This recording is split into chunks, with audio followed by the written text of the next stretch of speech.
There was one topic I wanted to talk about tonight, and that is confronting fear. So we've been talking about this quite a bit over the past few weeks about addressing our emotions, facing our emotions, and processing them. And so I thought I could share an example from my personal life that I just went through this past week. So it started last week. We had the cold weather, and my phone battery started acting up. Like it started dying as soon as I unplugged it. And so I thought it's time to get a new phone. So I've had this one for a few years now, and you know how the batteries start to go after a while. So I tried to order a new phone, and I ordered a new phone, and I thought it was all set.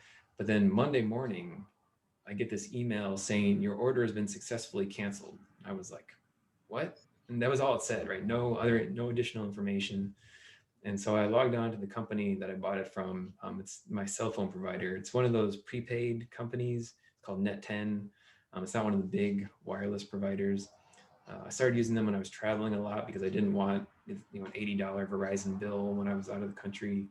But I've kept using them because they're cheap and it still works fine. I mean, it's still perfectly good cell service, and it's only $20 a month, so I kept using it.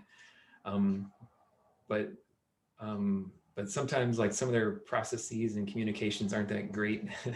And this phone order thing was one of the things. So I log on, I start chatting with the support guy, and he says, oh, we don't have any record of this order. You'll have to talk to this other company called Total Wireless, which I'd never heard of before, and I wasn't aware I'd ordered it from them. But I'm like, okay. So that was a little bit frustrating. So it's like confusing, what's going on with this. So I log on to the other company's website and start chatting with the customer service rep there. And she's also like, we have no record of this order, even though I had the order number and everything. And so that's when I kind of like lost it. I got really angry and really frustrated. And well, I kept it in check. I didn't say anything too rude. I just said, well, at one point I was like, is this a real company?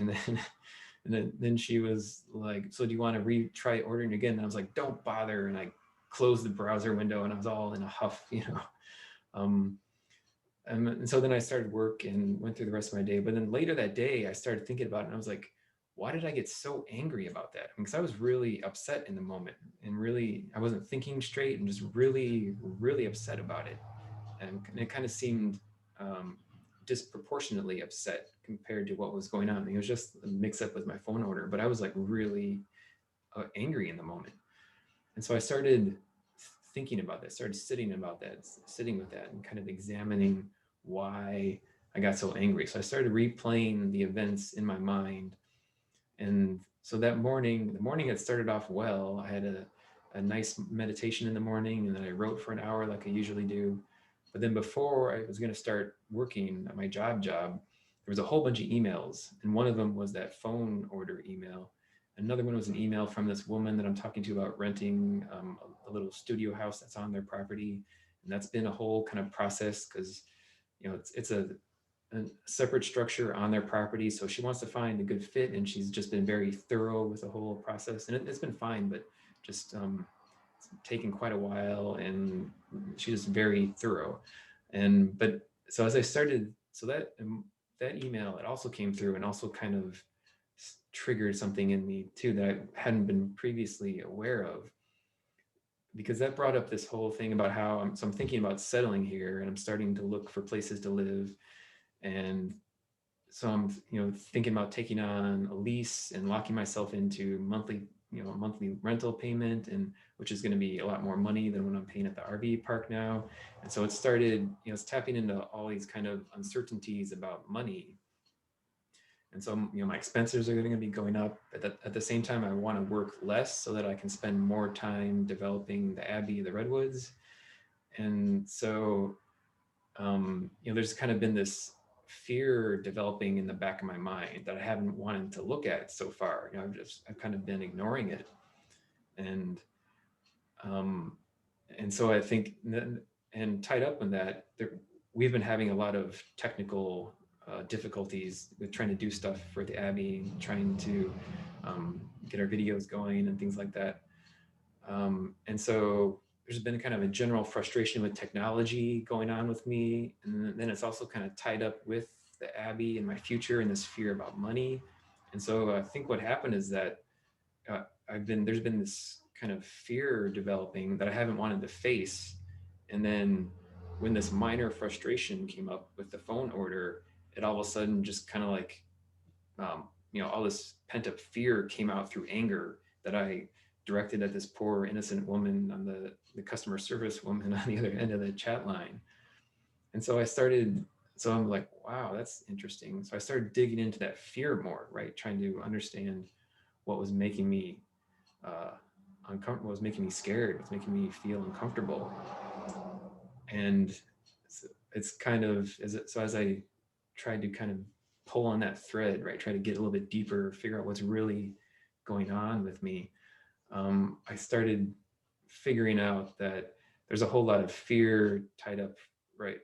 Or there's some fear in my life right now because, I'm in this place now where I have this opportunity to follow my dreams and be a part of this spiritual community and be a yoga teacher and a meditation teacher. But it's uncertain about the future of the Abbey, whether or not we're going to be able to make this into a sustainable community. And and and I'm also tying my personal future up in with this, and so there's a lot of fear about that. And I think so at the root of it is this fear that if I devote myself, if I pour my heart and my time and energy into developing the Abbey, and it fails, it doesn't work out, then then I'll have wasted all this time and burn through my savings, and I'll be nowhere, right? I'll back at the drawing board. So, and that's just something I have to, a possibility that I have to acknowledge is possible, and just be aware that that is a possibility. And I hadn't wanted to admit this to myself, right? That's why I was just kind of like looking away from it. Every time a little bit of fear came up, I would just say to myself, well, everything will work out exactly the way it's supposed to. I think, like we talked about in the discussion on faith a couple of weeks ago, that's something that I believe truly. I feel and I believe that things do work out exactly the way they're supposed to. But I was using that to kind of to repress my fear, to not look at my fear, and which is counterproductive in the long run. And so, in the end, I was repressing this fear, and then it bubbled over in this anger directed at this totally unrelated person.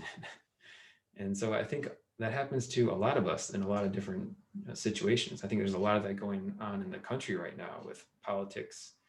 There's a lot of fear about the pandemic. I mean, everything's kind of up in the air right now.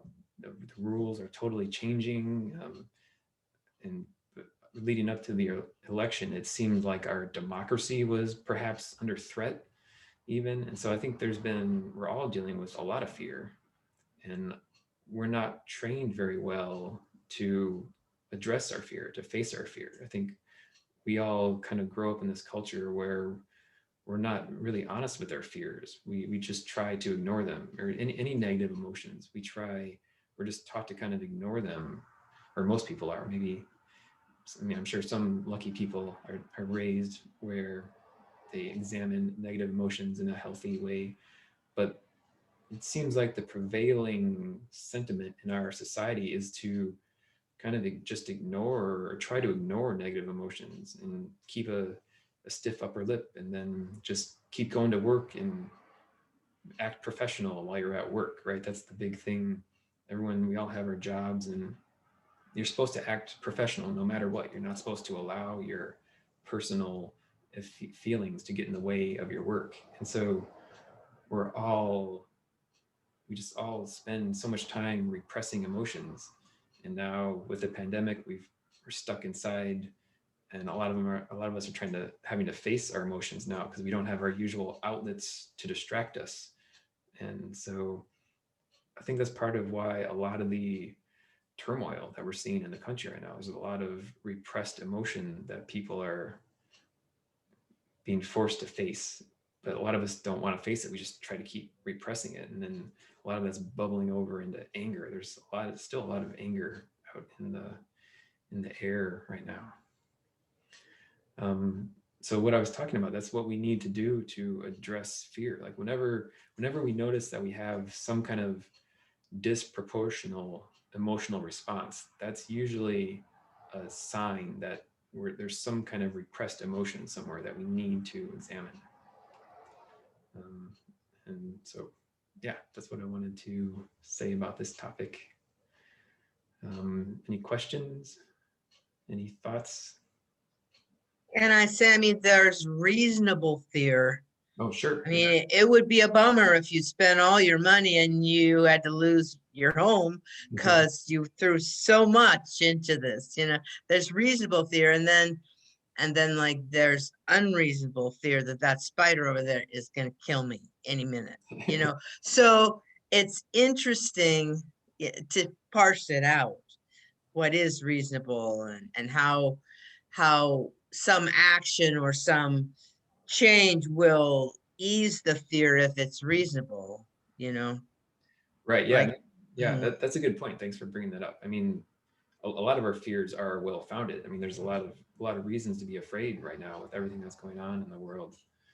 Um, but all we can really do about anything is acknowledge our fears, and it can be helpful to kind of play out the worst case scenario, right? When we're facing some fear, really honestly look at what's the worst possible thing that could happen here, and then see really how bad that is, and is that something that we can recover from? Because I mean, we've all been through hard things in our life, and we've all recovered from them. And because there's so much that we can't plan for. I mean, unexpected always happens. Unexpected events, tragic events always happen, and all we can do is deal with them when they happen. And worrying about them ahead of time or ignoring that it's a possibility doesn't help anything. But so yeah, thanks for bringing that up. It's important to acknowledge our real fears and face them. Um, and then also just realize that if that worst case scenario happens, we'll deal with it when it happens.